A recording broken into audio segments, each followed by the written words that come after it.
I'm very happy to have this next comedian here for the first time. Please welcome him with a big round of applause. This guy has been on Conan O'Brien. He lives in Los Angeles now. Never heard of it. Ladies and gentlemen, a good friend of mine and a great comedian. Ladies and gentlemen, Jesse Popp. Everybody, Jesse Popp! Let him know. Thank you. Keep it going for everyone you've seen so far.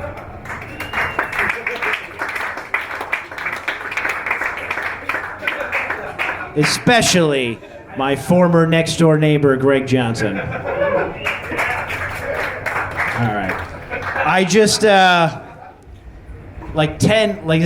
minutes ago, I realized I lost my lighter. I went next door, and I tried to buy a lighter, and he goes, "Buddy, you don't even want one. All we have is pink." And I said, "No, I'll take pink. So I'm not a goon." I'd be like, "Oh no, I don't worry about me. I still like girls." You know, in the 1920s, boys were pink.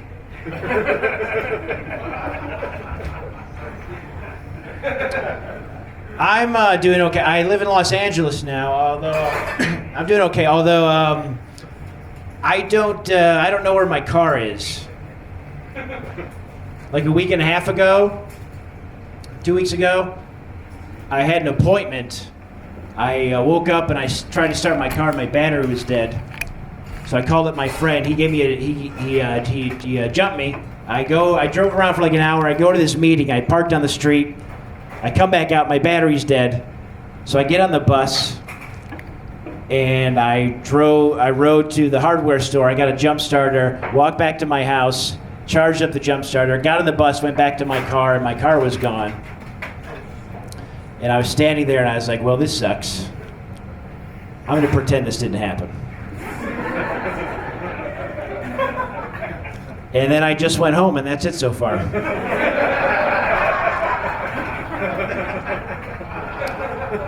So I don't know what's going to happen with that.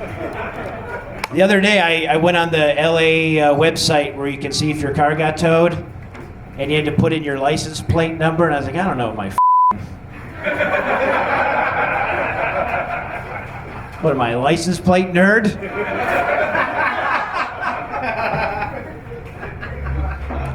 So we'll see. I had to get my together. I was thinking about getting into Nazi hunting. So I was watching this documentary about Nazi hunting, and obviously they had their heyday, like in the immediate aftermath of World War II and stuff. But there's still over a dozen high-level Nazis that they think are alive, and they're still trying to find them. And that would be perfect for me, because they would combine, one, my thirst for justice, and two, my uncanny ability to beat up 100-year-old men.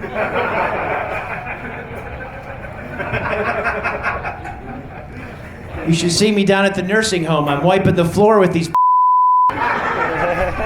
It's not even close. But the thing about the Nazis is they go into hiding. They come up with new names and new identities, and they pretend that they're not Nazis. So the trick is finding them. I think the trick to finding the secret Nazis is you got to look for really old white guys who don't say anything racist. That's your secret Nazi right there. So you're like, so what do you think about the Jews? He's like, don't get me started on how I got no problems with the Jews.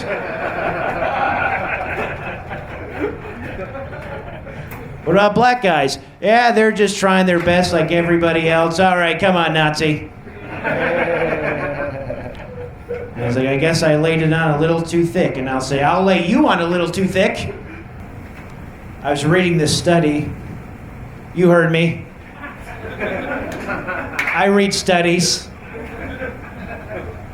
And these scientists, they built, this is a true study. These scientists built some robot dogs, right? And they took them into nursing homes. And they concluded that robot dogs were just as good as regular dogs at helping nursing home patients feel less lonely. That's great. on account of that worldwide dog shortage.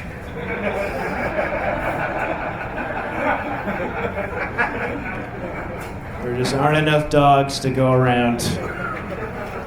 I'm a college dropout. I could walk outside and find like 50 dogs in an hour, maybe. But this is how they did the study too. They gave a third of the patients a robot dog. They gave a third of the patients a real dog, and they gave a third of the patients nothing. There had to be at least one old lady who was like, "Excuse me, young man. May I spend some time with either a real dog or a robot dog?" He's like, "Get back in your room, Granny. You're part of the control group." Like, but I'm desperate for companionship, even if it's with a machine. Why do you hate science? All right, come back. Yeah, I like sports. I like things besides sports, and some people don't like sports at all, and that's fine. Because one of the great parts of being a grown-up is you can kind of do whatever you want, and nobody gives a shit. But I was at a bar recently. I was drinking a beer by myself, watching a basketball game. This guy sitting next to me, and he says to me, he goes, "Oh, did the sports ball man hit a touchdown?" I was like, "What?" Because also, if you said that to the sports fan you were trying to make fun of, he would kick the shit out of you. So if you say that, nothing happens, you're just being a d***. Also, everybody knows what a touchdown is.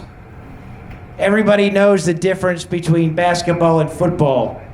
Not even the Fonz is that cool. So take it down a notch. Like if some bar was playing, it'd be like if some bar was playing Empire Strikes Back. And I was like, "Oh, is Darth Zelda his cousin? Did Luke Homework win the Force?" Or people will say, they'll say, "Oh, have fun watching the millionaires who don't actually care about you." It's like, yeah, that's what everything is. What are you talking about? I bought a pink lighter. What do you want from me?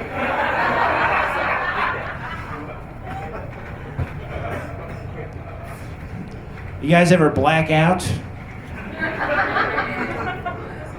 I was reading this. I read this. Stephen King said he was drinking so much he doesn't remember writing Cujo. Like I blacked out once when I was walking home, and then I woke up and I was in bed holding a container of vegan macaroni salad. Stephen King wrote Cujo.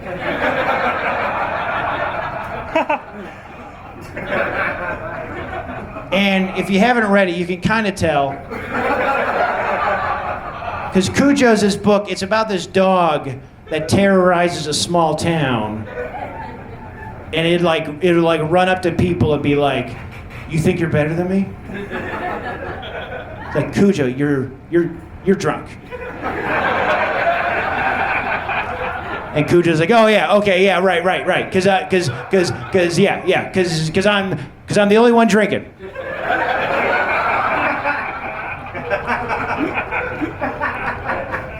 Like, "Cujo, just go home, eat some pizza." Just eat some pizza. You trying to make me eat pizza? I'll eat pizza when I want to eat pizza, bub. All these bubs. Cujo, check it out. It's a good book. Speaking of books, I read. Do you know that there have been over 15,000 books written about Abraham Lincoln?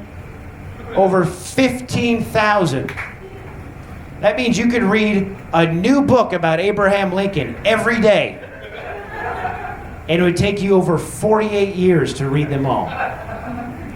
And legend has it, I don't know if this is true, but legend has it, if you do read all 15,000 books, as you turn the final page in that last book, the ghost of Abraham Lincoln will appear before you and tell you to take a major chill pill.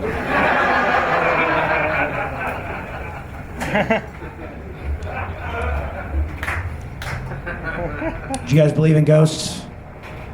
I don't really. Here's one trick. It only comes up every once in a... Greg, did you just give me the light? No. Okay, I'm doing 4 more hours, everybody. Here's a thing that I like to do. It's only come up every once in a while. But every once in a while, if you're hanging out, people will start telling ghost stories. Like, have you ever seen a ghost, whatever. And it'll eventually get to me.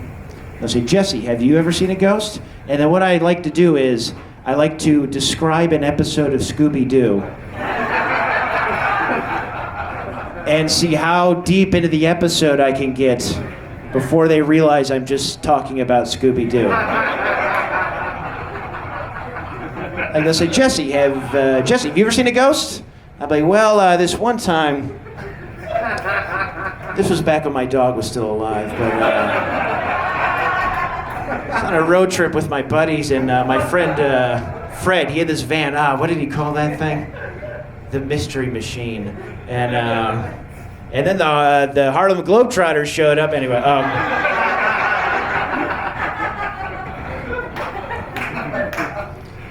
yeah, some things are fun. I've had some ups and downs. Recent up was I went to a coffee shop, and I tried to hold the door for a guy with 2 coffees in his hands, and then he said, "No thanks, pal," and dropped both the coffees.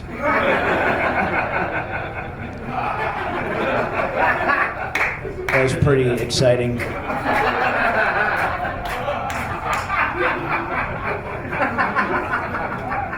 Because there's these double doors, and I walk in, I open the door, and I see him, so I hold the door open. He goes, "No thanks, pal." I'm like, I'm just walked through the door. Said, I'm not leaving. I'm holding the door. He spurns the door. He goes to the closed door, and he goes, bonk, and both the coffees fall down. Oh, it was great. But, he probably just bought 2 more and forgot all about it. And then months later, I'm still like, man, that guy sure did drop those coffees. Yeah.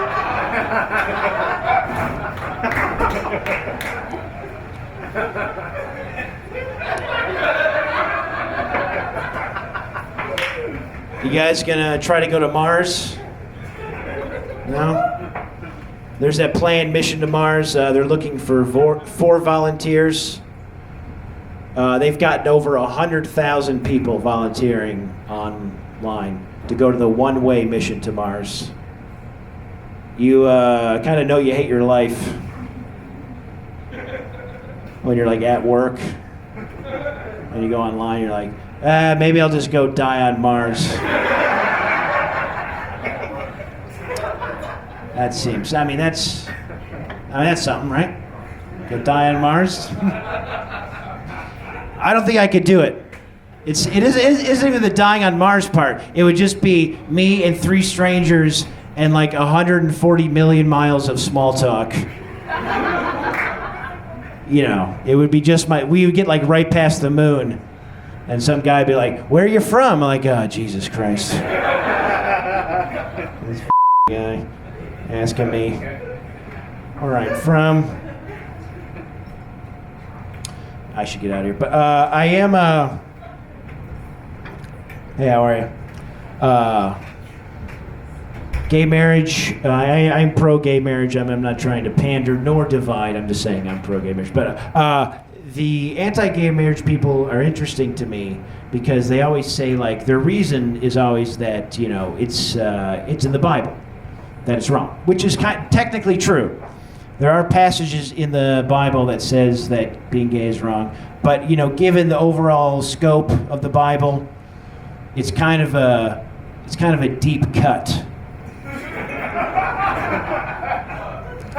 It'd be like if you you know, like let's say if you worship Bruce Springsteen, right? And you had all the DVDs and the albums and the T-shirts, and then you went to go see him, and you sat in the front row, and you just yelled for him to play Santa Claus is Coming to Town. You're like, play Santa Claus is Coming to Town. Play Santa Claus is Coming to Town. Like, he's not going to play that. Oh, he's not going to play it? Well, he played it when he recorded it in 1985 as the B-side to My Hometown. Do your research. And then he plays Thunder Road, and he's like, oh, what the f***?